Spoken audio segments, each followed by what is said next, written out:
Artinya hari ini dan hari kemarin itu sama, angger baik, kualitasnya seperti itu juga, tidak ada kenaikan kualitas, sama seperti kemarin, masih angger burger baik. Fahuwa maghbun, konyol. Wa makana amsu khairan min yaumihi, kalau kemarinnya lebih baik dari sekarang, artinya hari ini lebih buruk dari kemarin. Fahuwa mahrumun, maka dia mahrum, orang yang terlarang, orang yang merugi, artinya jatuh miskin kamu nih.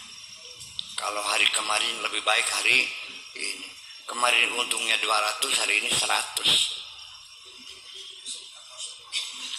Kalau hari kemarin untung 100, hari ini 100, ya masih tolol kamu.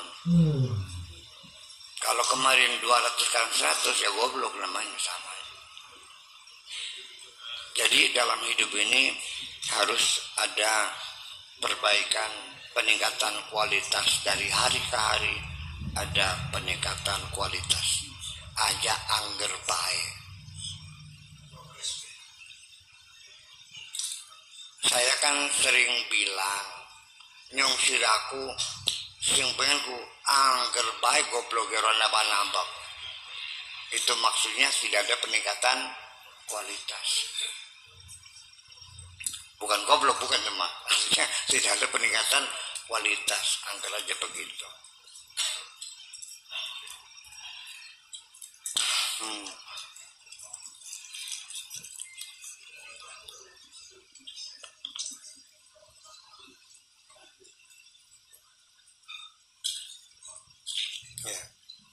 Ya gulamu,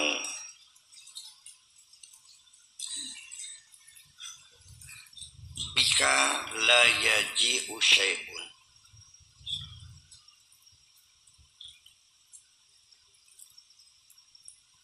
Sesuatu tidak hadir karena kamu.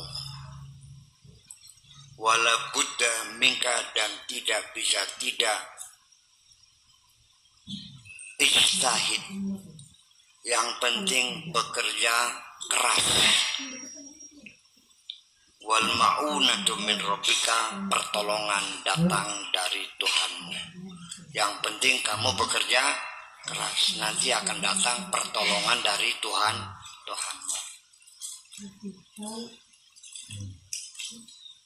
Taharrak fi hadzal bahr, bergeraklah di atas lautan ini. Alladzi anta fihi, yang sedang kamu arungi lautan itu. Bergeraklah. Wal amwaju tarfauka wa tuqallibuka ila sahil. Gelombang itu akan mengangkat kamu dan akan menghempaskan kamu ke pantai. Ad-du'a minka, kamu yang penting berdoa. Wal ijabatu minhu, Allah yang akan mengabulkan. Yang penting kamu bekerja keras, nanti Allah yang akan memberikan pertolongan. Yang penting kamu berdoa, nanti Allah yang akan menjawab. Al-ijtihadu minka wa taufiqu minhu, bekerja keras itu yang kamu lakukan, nanti taufiknya Allah yang mendatangkan. Ini orang berarti ngobrol berarti. At-tarku minka wal hamiyatu minhu, yang penting kamu mencegah dari semua bahaya. Wal hamiyatu minhu, Allah yang akan melindungi kamu. Yang penting kamu berhati-hati, Allah yang akan melindungi kamu. Yang penting kamu rajin belajar, nanti Allah yang bikin kamu pintar. Yang penting cari jodoh, nanti Allah yang mempertemukan kamu.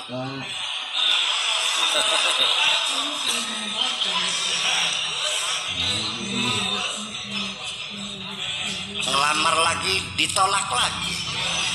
Ngelamar lagi, ditolak lagi. Sampai sekertas maya, anak gadis yang sudah dilamar semua ditolak semua. Jangan putus asa, katakan aku lelaki.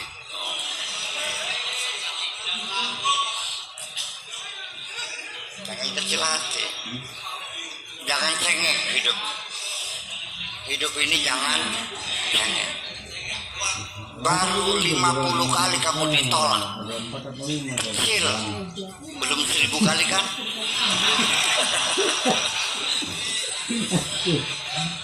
Kalau ngelamar yang baik-baik aja, jangan maksa. Seperti saya juga ngelamar gitu. Kalau diterima ya alhamdulillah. Kalau tidak diterima ya bagaimana caranya? Saya mah halus-halus saja kok, sopan-sopan aja. Diterima ya alhamdulillah. Nggak ya bagaimana caranya? Terus yang ketiga apa tadi ya? Itu. Jangan pernah kecil hati. Ya. Yang keempat, yang berani. yang jangan putus asa. Yang kelima, ya, menjaga wajah. Laki-laki itu pengalimin kita ladzina jahadu fina lanahdiyannahum subula. Nah, kalau sudah mentok-mentok ditolak semua, menghadap Allah, ya Allah, aku ingin kawin. Yang penting asal perempuan. Dapat nggak kira-kira? Dapat ya.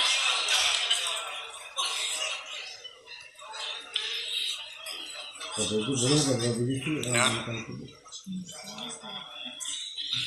itu saya praktekkan kok untuk diri saya. Ya Allah, yang penting perempuan. Dikasih kok perempuan. Iya.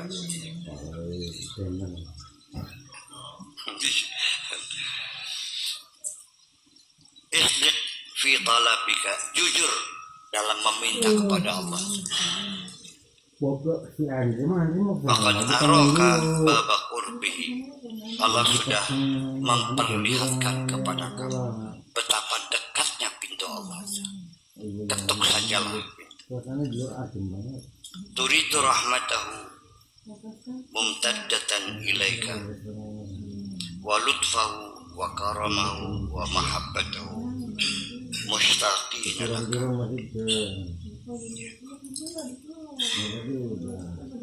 Nanti kamu akan lihat sendiri rahmat Allah akan terhampar di hadapan. Kasih sayangnya, kedermawanannya, cintanya, semuanya merindukan kamu. Wa hadza huwa ghayatun matlubul qaum. Inilah sebagai tingkatan terakhir cita-cita semua orang. Pengennya ada rahmatnya terhampar di hadapan.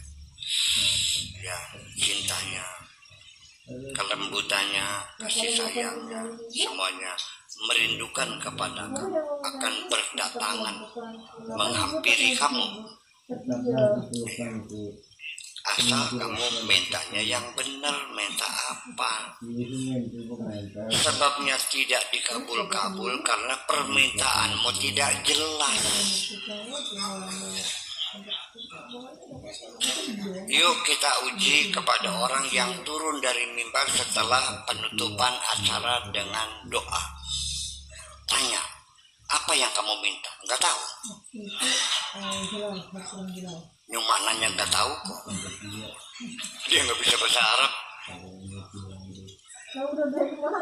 Kok lama banget? Sampai setengah jam. Sampai amin, amin, amin, amin, amin. Masih terus juga sampai capek. Amin. Masih. Doa kunut dibaca, doa dibaca. Ya Allah ya Rabbi. Jadi meminta kepada Allah sampai setengah jam. Minta apa?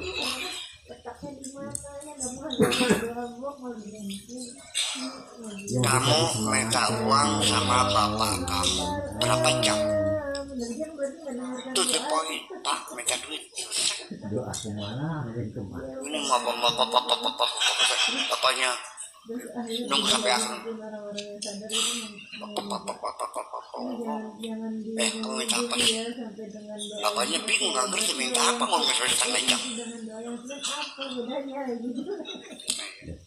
Silakan baca Al-Quran. Bagaimana para nabi, para rasul berdoa kepada Tuhannya. Semuanya to the point. Rabbi habli min ladunka mulkan la yanbaghi li ahadin min ba'di. Rabbana atina fid dunya hasanah wa fil akhirati hasanatan wa qina adzabannar. Iya.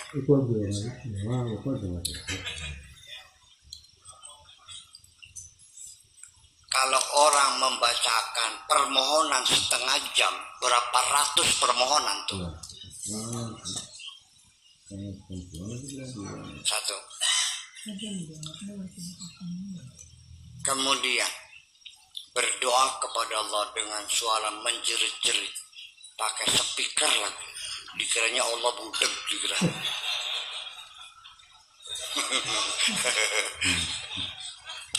Ayo, ya benar deh. Iya enggak? Kemudian minta Allah dengan dilagu-lagu. Apa betul orang minta dengan dilagu-lagu begitu? Ya, ada anak santri datang minta kepada saya. Mintanya dengan menyanyi, aduh buya jaluk duit, gue gambar loh. Ya, ini kan tidak layak. Allah sudah kasih petunjuk, ud'u rabbakum tadarruan wa khufyah. Mintalah kepada Tuhan dengan rendahkan hatimu dan tersembunyi. Jangan ada orang yang mendengar apa yang kamu minta. Biarkan yang tahu hanya Allah dan kamu sendiri. Saya nanya, kalau saya ngejampi air, apa doanya? Ya nggak tahu, memang begitu aturannya. Satuan wa khufyah, rendah hati dan tersembunyi.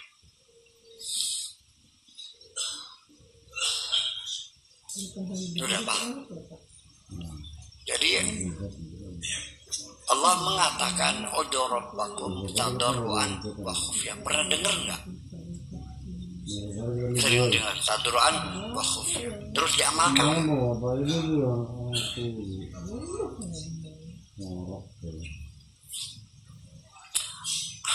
Orang minta doa lancar rezeki, saya bilang ya Rozak, sudah ini aja sih. Maunya yang selembar folio gitu pengennya. Ya sudah, ya Rozak itu memanggil Allah, maksudnya minta rezeki.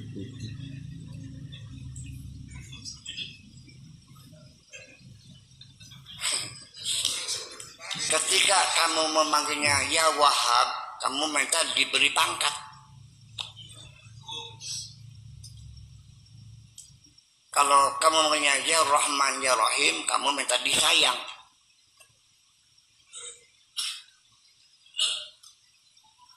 Ayyama tad'u fadillahil asma'ul husna. Mau minta apa saja, sudah tinggal sebut saja asma'ul husnanya itu. Dan satu kitab setebal ini, namanya apa? Kitab hikmah tuh, Syamsul Ma'arif Kubra. Itu isinya membahas asma'ul husna. Iya. Dan itu buku jarang yang membaca.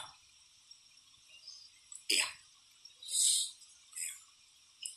Padahal itu luar biasa. Syamsul Ma'arif Al-Kubra. Isinya adalah mengupas Asmaul Husna. Iya. Nggak tahulah. Orang yang capek meneliti, menulis, dicetak, sudah di toko buku, tinggal dibaca saja, malas.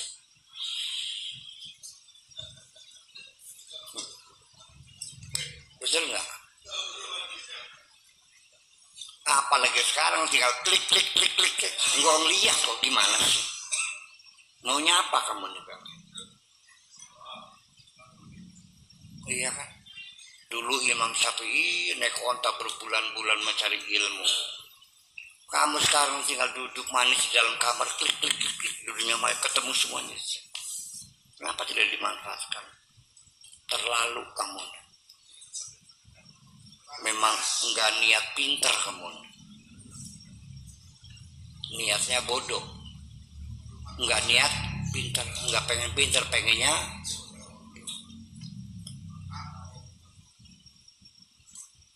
kalau berpikir pasti tergerak dong. Sepiji nggak mahal kok, 300.000 sebulan kok, murah. Silakan Anda bisa berselancar ke Amerika, ke Belanda, ke Perancis semua. Ya, mencari berita dunia semuanya lengkap kok. Mau baca koran elektronik seluruh dunia. Iya kan? Ya tapi saya nggak bisa bahasa Inggris, ya kenapa nggak belajar?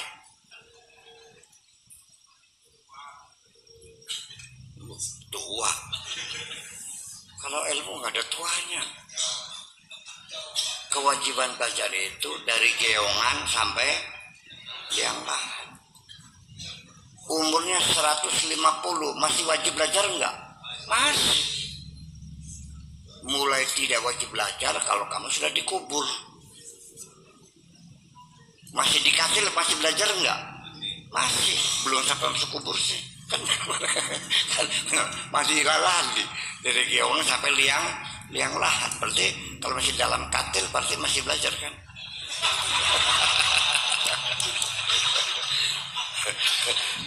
Cerdas.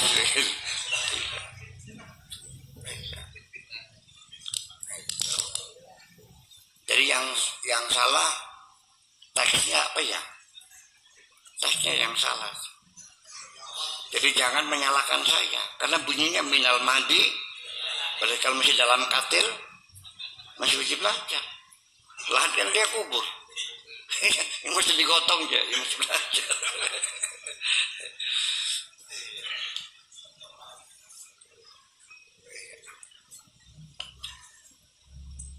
Jadi ya seharusnya kalimatnya gini.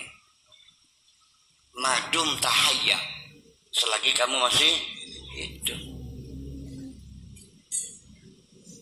Ya, madama aqluka sahihan, selagi akalmu masih sehat. Persisnya begitu. Tapi namanya teks itu jangan dituntut harus persis. Karena teks itu sendiri dalam wilayah relativitas. Jadi tergantung kepada kepintaran kamu bagaimana menganalisa, menyimpulkan. Betul nggak? Teks itu tidak mesti maknanya seperti itu. Jadi kalau pengen tahu persis apa maksudnya, jangan dari mempelajari teks. Yang paling tepat nanya kepada yang ngomong. Maksudnya apa?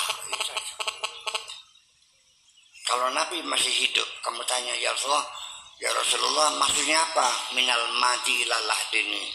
Pasti menjawabnya selagi engkau masih hidup dan akalmu masih sehat. Pasti begitu. Tidak mesti harus masuk dalam kuburan. Gimana itu? Itu secara logika.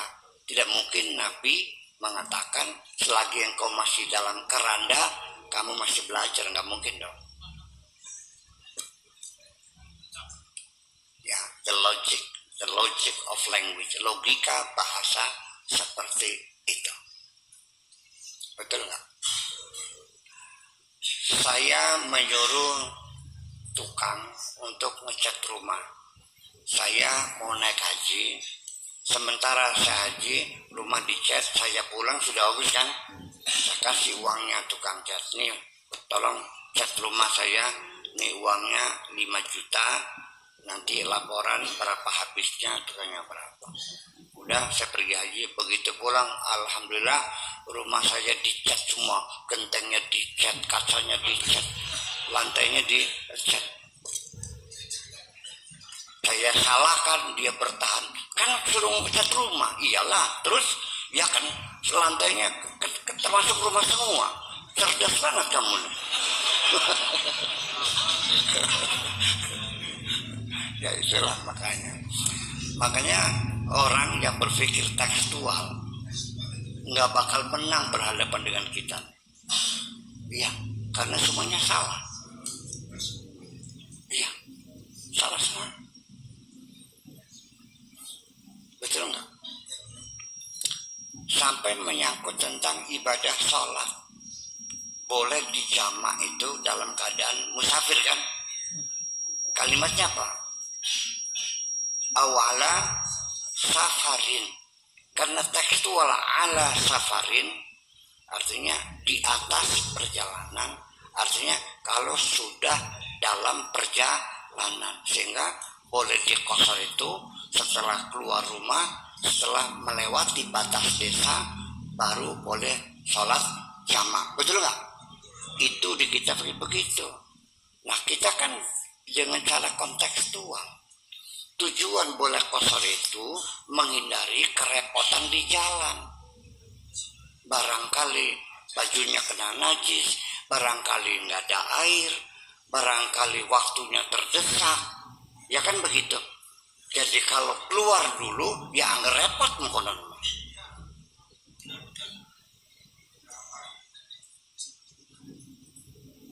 Tapi kita pikir begitu semua. Jadi mereka mah tekstual, kita kan makosidus syar'inya. Tujuannya jangan sampai repot perjalanan dan repot sholat bergabung. Istinaban min istimail masyaqqatain. Kalau keluar dulu, pergi dulu, ya nggak repot namanya tuh. Jadi ukurannya awal safar itu tidak mesti harus sudah dalam perjalanan. Asal koper sudah dibungkus, uang sudah siap, mobil sudah diisi full tank, ban sudah dipompa semuanya, itu sudah dalam keadaan azam, bukan baru keinginan. Sebelum berangkat, sholat dulu zuhur, lalu ditarik asarnya takdim, lalu keluar baru bebas kan. Kau ini nggak jadiin gini. Sebab pasti banyak ulama yang menolaknya. Karena di kitabnya begitu. Awalnya safarin, kajian tekstual. Jadi mana tekstual atau kontekstual? Ini seharusnya pakai. Nantinya sikat gigi tidak sunnah. Karena Nabi tidak pakai sikat gigi, pakainya siwak. Jadi kalau siwak sunnah, sikat gigi tidak. Itu nggak bisa disalahin, ya begitu tekstual tuh.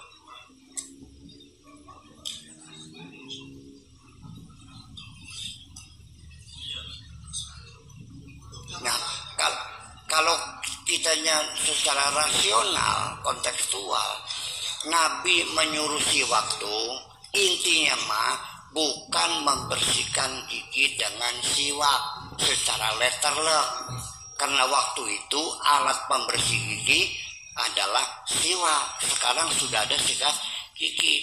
Jadi yang penting pesan Nabi itu kita tangkap, bahwa Nabi menganjurkan kita supaya menjaga kesehatan gigi. Bagaimanapun caranya, yang penting gigimu terjaga kesehatannya, kan begitu.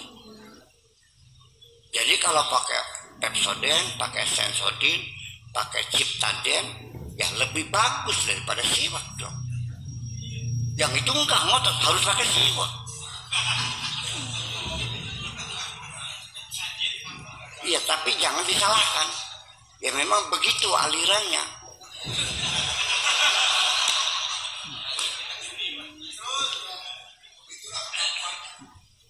Ya barangkali mereka lebih cepat masuk surganya.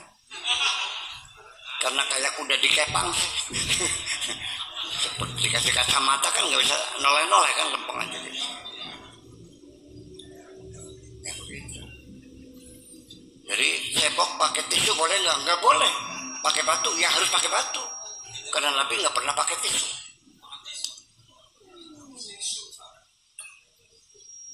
Dia tidak pernah nanya apakah zaman itu sudah ada tisu. Nggak nanya. Pokoknya Nabi pakai batu, ya pakai batu. Daripada pakai tisu, masih mending pakai batu. Lecet ya biar.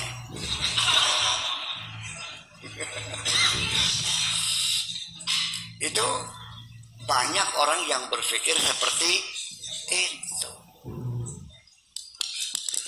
Sudah jangan disalahkan. Nah, ya, ya begitulah kira-kira.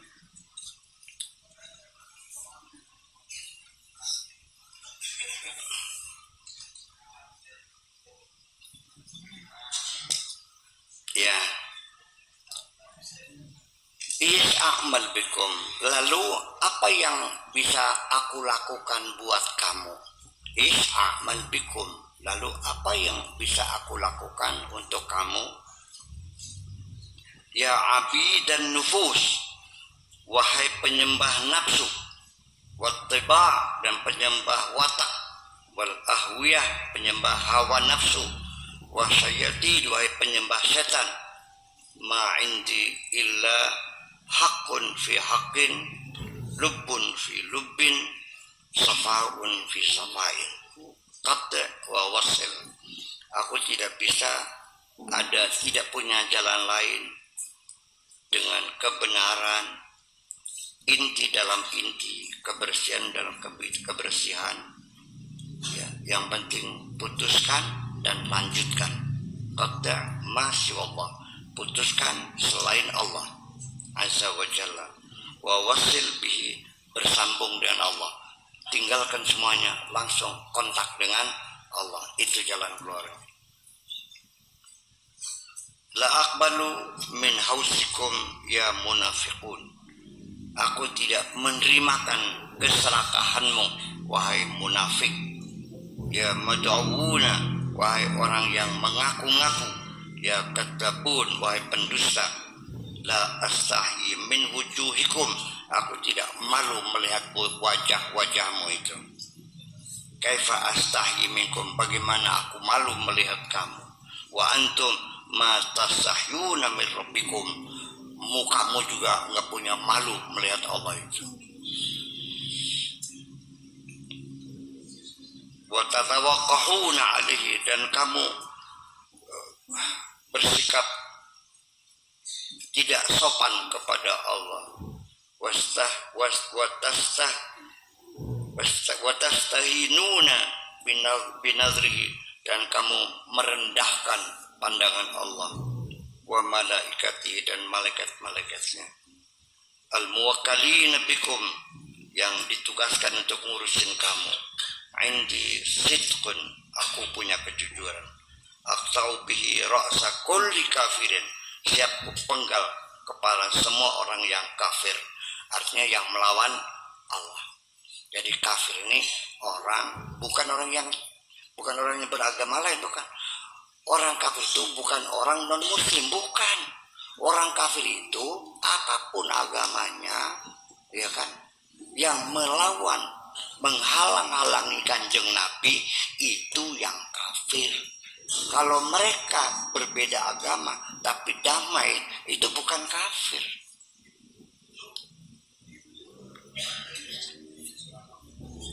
Iya, ini yang menjadi kesulitan, bahwa kamu ini tidak paham. Kafir itu tidak bisa didefinisikan. Apa sebabnya? Karena kafir itu adalah adjektif. Kata sifat itu tidak bisa didefinisikan. Sehingga kata kafir bisa melekat pada orang kikir. Kafir bisa melekat pada orang sombong.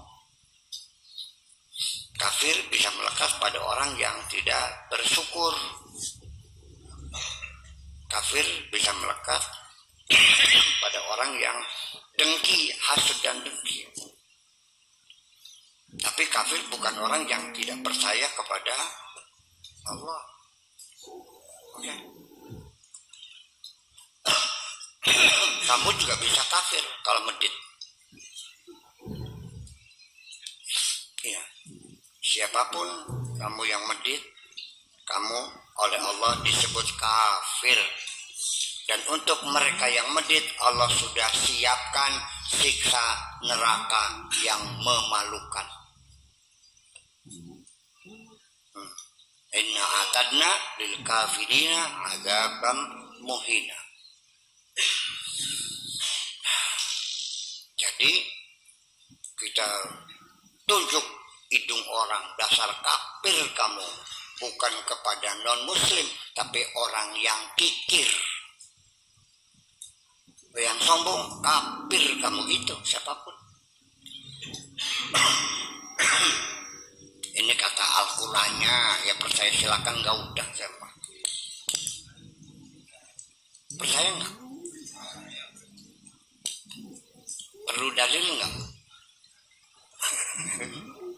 Oke, dalilnya aja. Alladzina yabkhaluna wa ya'muruna an-nasa bil bukhli wa yaktumuna ma atahumullahu min fadlih inna a'tadna lil kafirin. Sudah kusiapkan untuk orang-orang kafir itu. Siapa itu?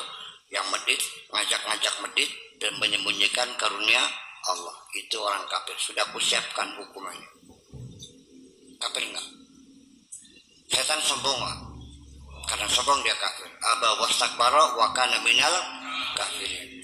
Orang tidak bersyukur kafir enggak? Walain kafartum inna adzabi lasyadid. Masih enggak yakin juga? Ya terserah kamu gimana. Yang kadang orang itu kan kufur nikmat, iya, tapi dihukum enggak? Keras hukumannya. Keras. Inna azabi lasyadid. Untuk orang kafir itu. Iya, tuh gitu. Ya, seperti itu. Munafiqun kadzabun, munafik pendusta, la yatubu, yang tidak pernah bertobat, wala yarja'u ila rabbi, pada Tuhannya, bi aqdami taubat.